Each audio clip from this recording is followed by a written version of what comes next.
Hello guys, and welcome back to my channel.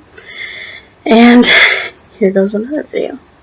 So another topic I wanted to talk a little bit about, touch base on, is basically finding your place in a judgmental society and world. So it's unfortunate that we live in a world where everything you do, how you look, how you present yourself, how you talk, the things you do, the things you say, are being judged constantly. I'm constantly judged when I walk out, when I'm at work, because I work like indoors, outdoors, like outside and inside of like communities and streets and things like that, because I do housing repair. And I also advertise housing and stuff. So when I go out just like this, normally I get a lot of people that'll come up to me, they'll talk to me, be very flirtatious. I think a lot of people are drawn, especially guys, they're drawn to me. And the reason I think that is because, like, I've always hung out with guys, like, they were always easier to get along with, and girls were harder to get along with for me. And I was always a lot more nervous around females than I was males. I was just more relaxed and laid back, and was able to be more myself. So when I go out, it's funny how a simple thing can change your look so much. And you know, now not only do I go out like this and do I get positive reactions, I also get negative reactions. I'm a bigger girl, so a lot of people, well, I guess and some of them are guys and some of them are women. They unfortunately like to nitpick about my weight or whatever. You know, I must eat too much fast food or things like that. You know, it's not always the case. But for me, I have a very slow metabolism, and I eat like once a day, maybe twice a day. And so my body basically holds on to everything I eat. And therefore, it's harder for me to lose weight. But I am on a track to do that for myself, not for anyone else. I don't care what people think of me. I know I'm awesome. I know my worth. I know my value. So you can't hurt me. Anyway, so if I go out into public, one simple little thing, I like hats. So I look more, I guess, tomboy, especially when I don't curl my hair or straighten my hair, because my hair is kind of wavy / curly. So something as small as a hat, I get a lot of different reactions. When my boss met me, he met me looking more like this and talking to you like I'm talking to you, and I guess in most people's eyes that's viewed as pretty normal. Now, on my second day on the job, I came to work like this. Now he picks me up, so from my house to go job to job, me and the other worker. And the first reaction I got was, okay, like, so I'm very confused and didn't know what to think. And in one of my videos, you'll see I look more, a little bit more boyish than girlish, but I also like the girl look. Like, I'm still a woman no matter what, so I still like to look like, just not all the time, because my personality is more tomboy. I'm not afraid to go out and ride a four-wheeler or a horse. I'm not afraid to go out and do something just fun. I wouldn't say reckless, but more like things that would be deemed as like guy things to do, just because I think they're more fun. So yeah, we live in a very judgmental world. It's extremely unfortunate. It really is. You'll get negative comments from people, or people just being negative in general, talking about you, whispering about you. Some will say things to your face that may hurt your feelings or whatever. But really, my take on it is that like everybody has a different opinion. I think that everybody views a person differently. There's people out there that's more for looks, and other people out there that's more for the person on the inside. And there's people that have their own beliefs, and their own way of thinking, and it's hard for them to think outside that box. And it's really, I pity them, in short, because they cut themselves short, and they miss out on some interesting experiences in life, and limit their learning experience from other people because they limit their circles. So I feel sorry for those who limit themselves. I dealt with a lot of this, like at home and in school, and just after I became an adult. And basically, I have kids that deal with this now, and it's something that I'm trying to teach my children. That you can't listen to things that some people say, because they may be hurting, and the only way they know how to make themselves feel better is to hurt somebody else or talk about somebody else, because they have nothing else to talk about, nothing else to do, or that's their source of entertainment. And it's a shame that it's like this. But at the same time, we have a lot of people like rising up and trying to fight back against this kind of thing by being offended and pushing for, I guess, to limit what people say by calling things discrimination. Now, I don't like this in the aspect of now it's kind of harder to talk about the subjects that, well, there's a lot of subjects that are deemed subjects that you shouldn't talk about.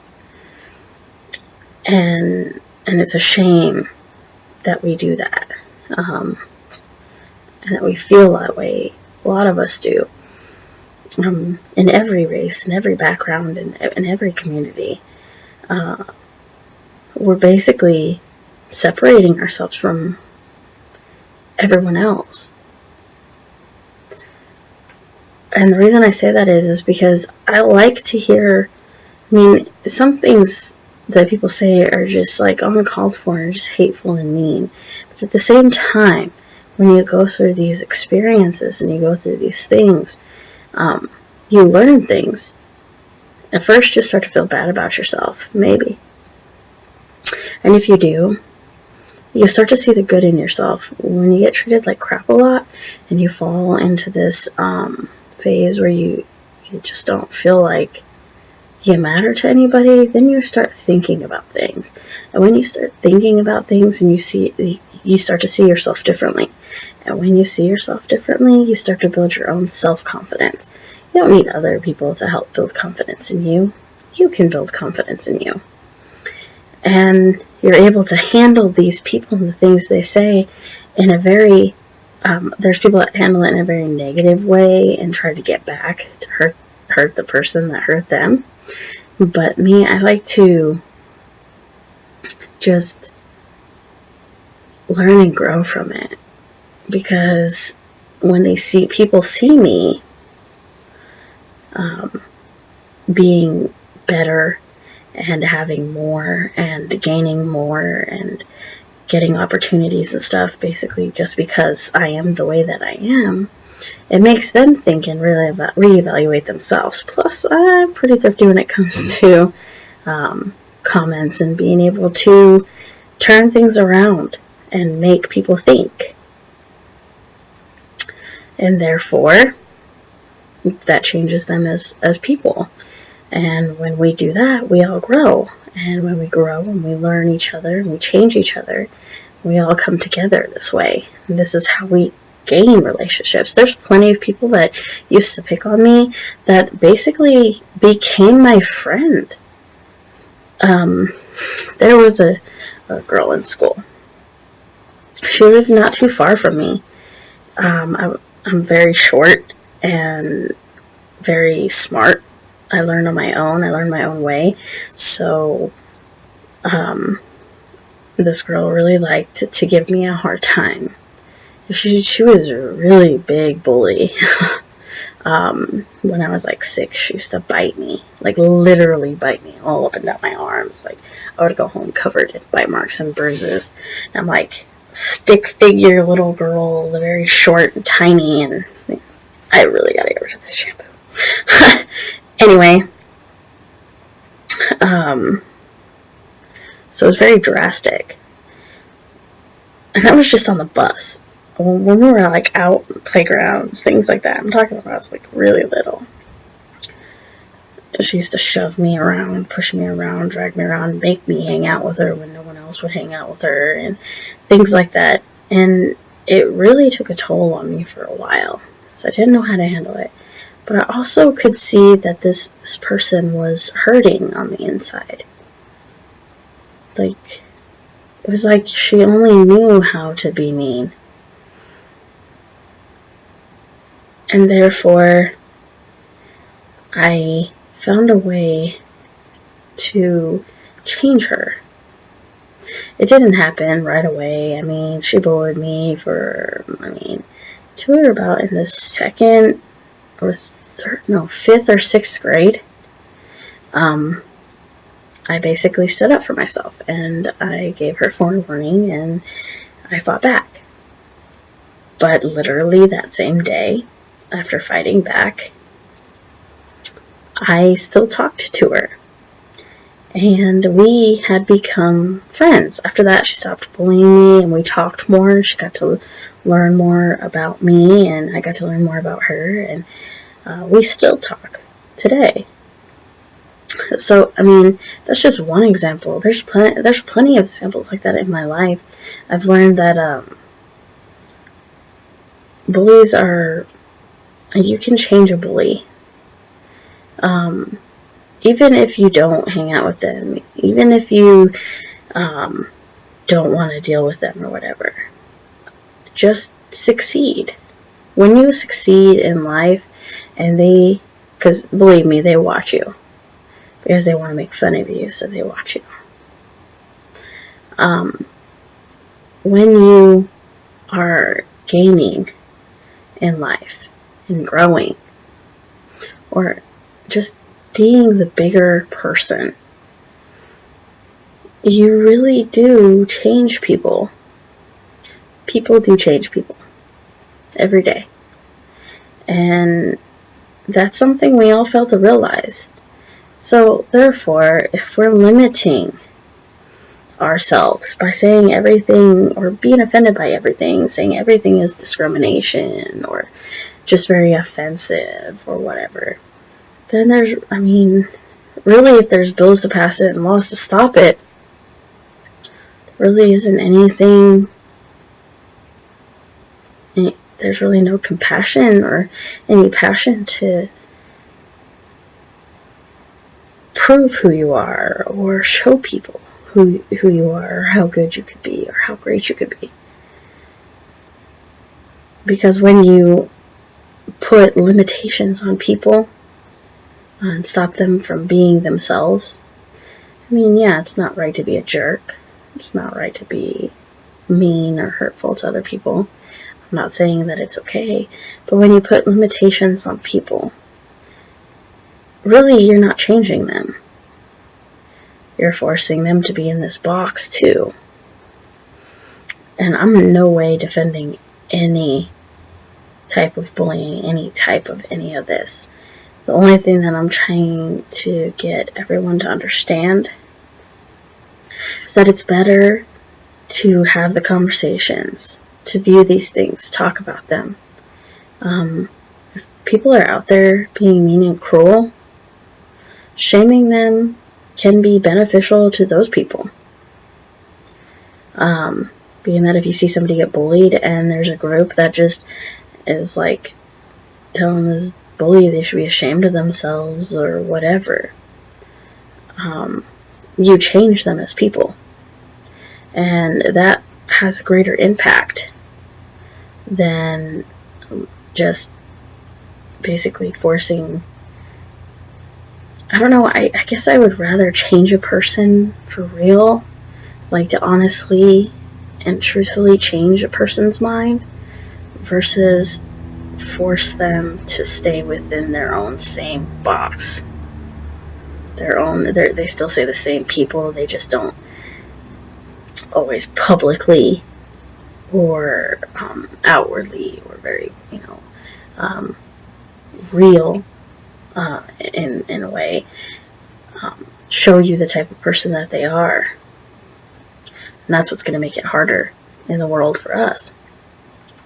Because when you can't distinguish who a person really is or truly is, that's scarier than knowing who they are. Outright.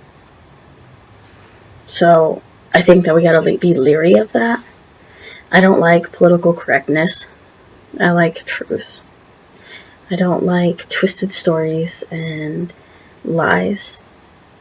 I don't like fake people or fake understanding.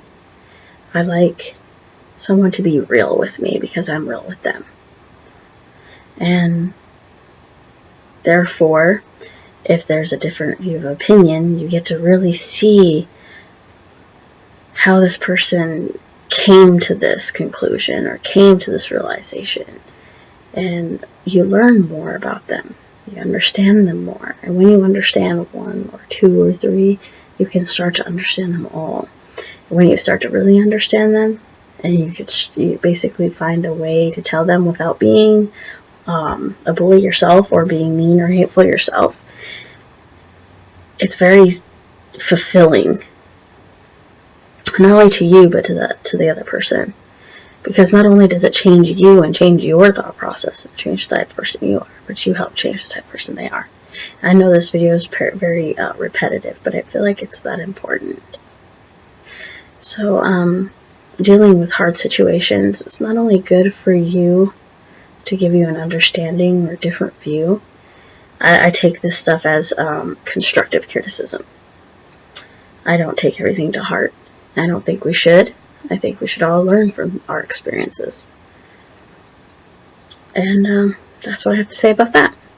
So I hope this helped. And if you like the video, please like and subscribe. And I'll see you next time.